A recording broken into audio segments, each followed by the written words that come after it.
Assalamualaikum warahmatullahi wabarakatuh. A'udzu billahi minasyaitonir rajim. Bismillahirrahmanirrahim. Alhamdulillahirabbil alamin. Kami panjatkan rasa puji syukur kehadirat Allah Subhanahu wa taala yang masih memberikan sehat walafiat, banyak panjang umur. Sahabat-sahabat semuanya, ini saya sampaikan ya, Allah itu berarti masih memberikan kesempatan ya kepada kita semuanya yang masih hidup. Ya, karena kalau sudah mati itu sudah tidak ada kesempatan. Kesempatan apa? Yang pertama, kesempatan memperbanyak membaca istighfar, mohon ampun kehadirat Allah Subhanahu wa taala dan memperbanyak tobat. Agar dosa-dosa kita ini adalah semakin terkikis diampuni oleh Allah Subhanahu wa taala. Yang kedua, masih diberikan kesempatan yaitu menumpuk-numpuk. Kok menumpuk-numpuk ya? Mengumpulkan, mencari bekal amal yang kita gunakan untuk menghadap Allah Subhanahu wa taala besok ya. Dan berusaha menjauhi segala larangannya. Itulah kesempatan kita sekarang. Lain kalau sahabat-sahabat kita yang sudah dipanggil oleh Allah Subhanahu wa taala di dalam alam kubur ini banyak yang minta balik di dunia. Berdoa kepada Allah tapi tidak mungkin dikembalikan. Dia mohon supaya dikembalikan di dunia sebentar saja, dia akan beribadah kepada Allah Subhanahu wa taala.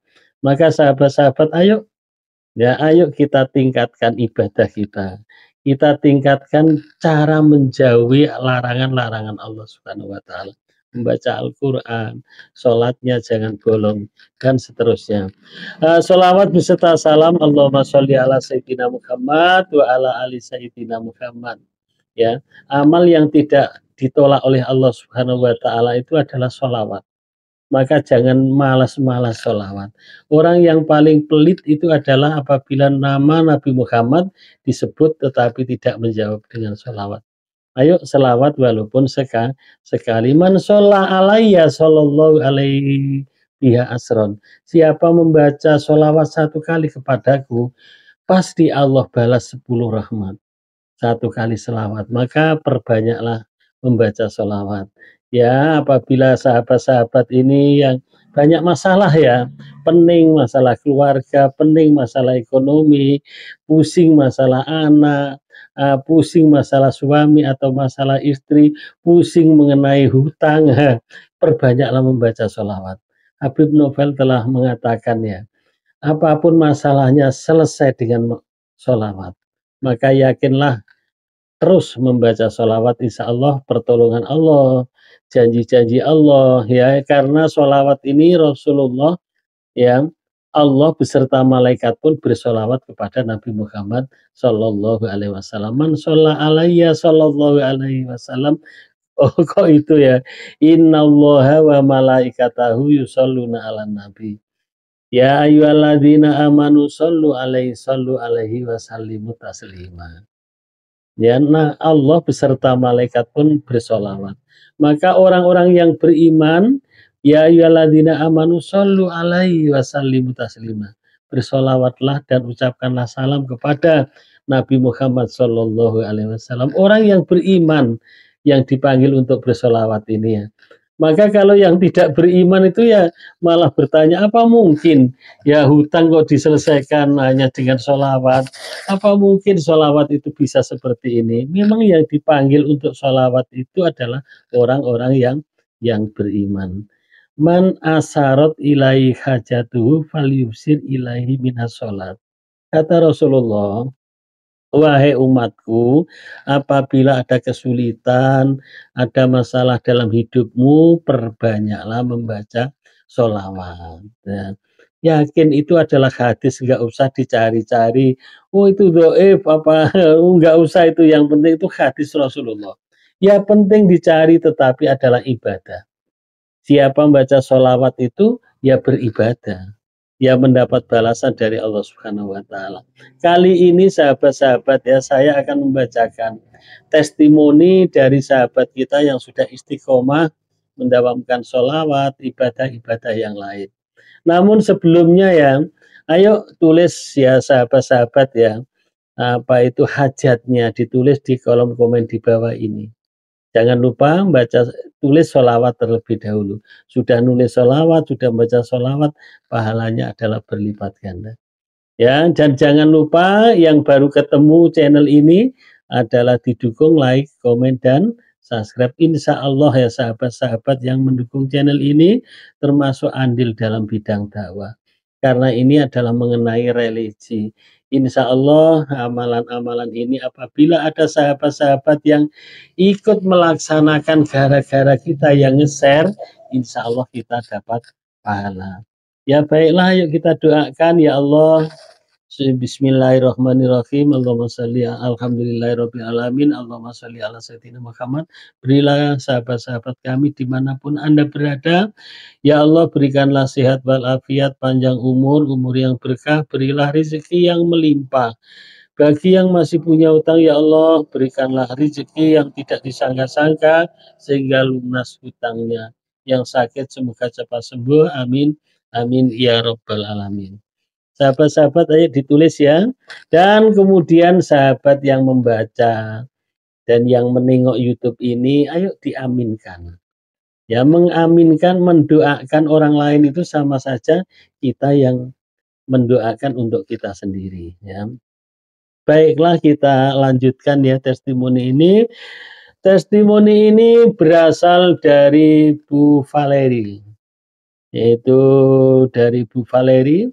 Ibu ini adalah usahanya mengalami bangkrut ya, tetapi bisa bangkit lagi. Yaitu setelah dia sholat fardu 5 waktu tepat pada waktunya. Dia sholat fardu ini tidak pernah ketinggalan, tepat pada waktunya. Ya, tepat pada waktunya ya adzan sudah ada di masjid. Adzan sudah ada di atas sajadah kalau perempuan. Sudah berjamaah. Ini diperbaiki sholat terlebih dahulu. Karena Allah Subhanahu wa taala ya ada pepatah seperti ini loh. Perbaikilah sholatmu, Allah akan memperbaiki nasibmu. Allah akan memperbaiki hidupmu. Itu ya bukan hanya kata-kata mutiara, bukan hanya kata-kata begitu itu saja, bukan ya. Memang betul kalau Allah itu akan memperbaiki hidup kita kalau kita memperbaiki sholat kita. Pertama, yaitu diperbaiki yang bolong-bolong supaya tidak bolong. Nah, supaya tepat pada waktunya. 5 waktu sehari semalam ya tepat 5 waktu. Sesudah itu diperbaiki yaitu tata caranya, niatnya, diperbaiki bacaannya, tidak hanya Fatihah saja. Ya, apa artinya ruko? Ruko itu apa yang dibaca, apa artinya iktidal, begitu pula dan seterusnya. Itu namanya adalah memperbaiki sholat. Ibu Valeri ini yang diperbaiki sholat 5 waktu tepat pada waktunya. Kemudian sholawat 1000 tiap hari. Sholawat Jibril 1000 tiap hari. Wah, itu tidak banyak ya. Bukan banyak 1000 ini ya, kalau umpama membacanya siap sholat itu satu kali sholat itu 200. 200 itu sebentar. Ya kalau 1000 itu dibaca sekali duduk ya insya Allah kurang lebih 30 sampai 40 menit. 30 sampai 40 menit ya, yang berbunyi sallallahu ala Muhammad, sallallahu ala Muhammad, sallallahu ala Muhammad. Istiqomah ibu ini ya. Kemudian tahajud tiap malam. Ya, tahajud tiap malam, kemudian ya istiqomah. Setiap malam kalau mama sudah mulai jam 3, ya dimulai jam 3 terus tahajud tiap malam. Mestinya dengan sholat-sholat yang lain. Kemudian puasa Senin Kamis. Puasa Senin Kamis dilaksanakan. Ya istiqomah ya. Kemudian adalah membaca istighfar 30 menit sebelum subuh. 30 menit sebelum subuh ini adalah membaca istighfar. Ya, karena kemudian sholat-sholat yang lain. Bisa juga kalau subuh kan hampir jam 5. 30 menit ya jam 4, nah paling tidak jam 4 sudah bangun, bisa sholat tahajud, kemudian bisa membaca istighfar sampai 30 menit, kemudian membaca sholawat yang membaca sholawat ya.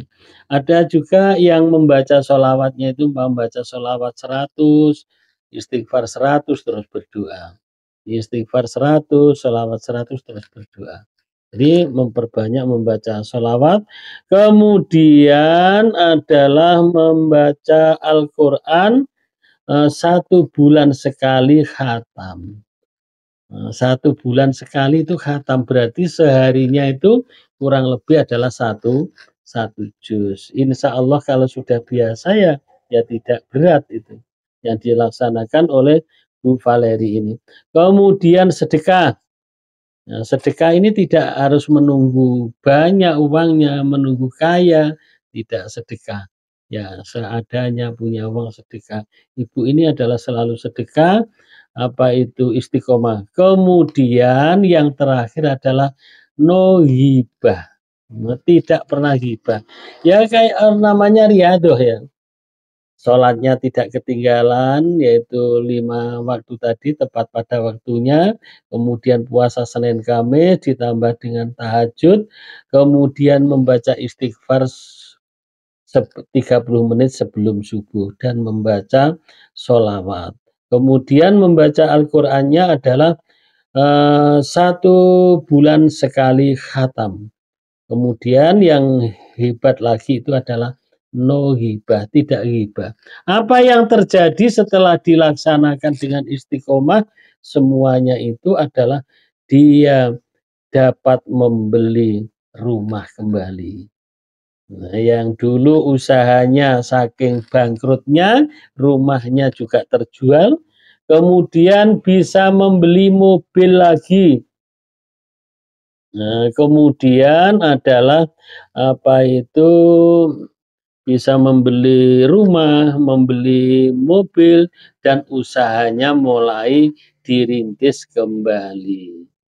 Nah, itulah yang didapatkan setelah dia mendawamkan istiqomah seperti yang dibacakan tadi.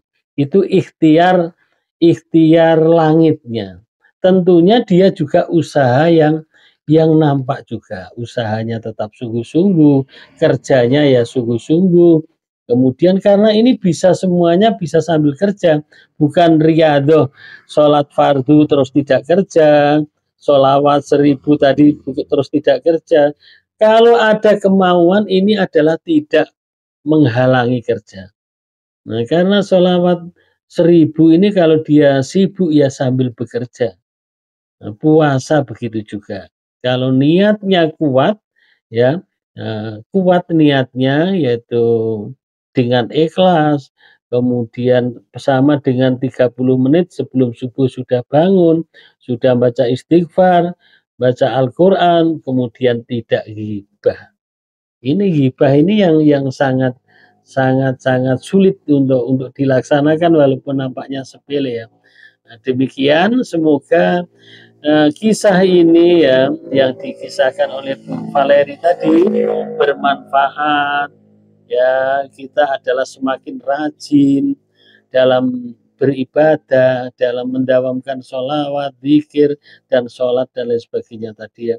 Maka ini sekaligus ya menjawab pertanyaan sahabat-sahabat yang sudah lama dia mendawamkan sholawat, sudah 1 tahun kok tidak ada apa-apanya ya, belum ada yang diijabah oleh Allah. Coba dikoreksi lagi. Ya dikoreksi apakah kita membaca sholawat tetapi sholatnya bolong-bolong, ya itu coba dikoreksi ya. Nah, bisa juga seperti itu, kemudian apa kita membaca sholawat tetapi ditunggu-tunggu. Nah, ditunggu-tunggu itu berarti tidak ikhlas. Seperti apa ditunggu-tunggu itu? Ya, loh, saya sudah membaca sholawat sudah sebulan, sudah 3 bulan, kok belum ada diijabah oleh Allah. Bagaimana itu ranah Allah ya, itu Allah yang punya hak, tidak perlu kita campuri. Yang penting adalah kita membaca sholawat, kita melaksanakan ibadah, kita berdoa semoga Allah meridhoinya dan Allah mengabulkan ya, jangan ditunggu-tunggu ya, dan kita ya tetap berusaha secara dohirnya ya, secara usaha daratnya tetap, usaha langitnya juga Tetap insya Allah apabila kita ikhlas, kita yakin dan istiqomah, apapun saja juga harus sabar. Ya seperti yang diceritakan ibu itu tidak hanya sehari atau sebulan tidak, walaupun tidak disebutkan di situ. Itu adalah memakai waktu ya, tidak terus begitu. Kadang kita tidak sabar baru sebentar, minta diijabah. Bisa juga Allah itu, belum diijabah itu harus berprasangka baik. Ya kalau sudah diijabah itu bisa semuanya lupa nanti. Ya sholawatnya berhenti, sholatnya berhenti, ya berhenti ke masjid. Nah itu bisa juga begitu. Jadi semuanya itu adalah ada hikmahnya. Nah itu sahabat-sahabat semuanya, semoga bermanfaat untuk kita semuanya. Kurang lebihnya saya mohon maaf dan terima kasih kepada Eri Putra ya, Eri Putra yang mengkisahkan kisah ini ya. Terima kasih, semoga sehat walafiat, panjang umurnya, dan semakin maju usahanya. Amin, amin ya rabbal alamin. Sekali lagi, thank you very much. See you next time. Assalamualaikum warahmatullahi wabarakatuh.